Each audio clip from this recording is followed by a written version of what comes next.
أطلقت بيت الشعب في الرقة المرحلة الثانية من عملية تأهيل وتصفية الشوارع في مدينة الرقة، تتضمن كمية 6000 متر مكعب.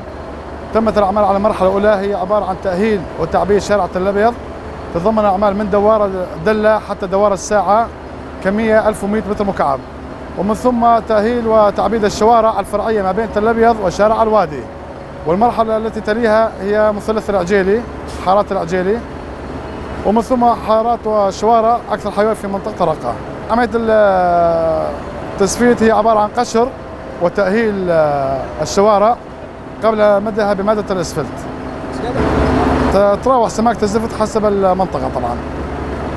الشوارع الفرعية ما بين شارع تل أبيض وشارع الوادي هي عبارة عن قسم بتعبيد مادة الإسفلت، وقسم الثاني من الشوارع بإبلاط الانترلوك بالتناوب.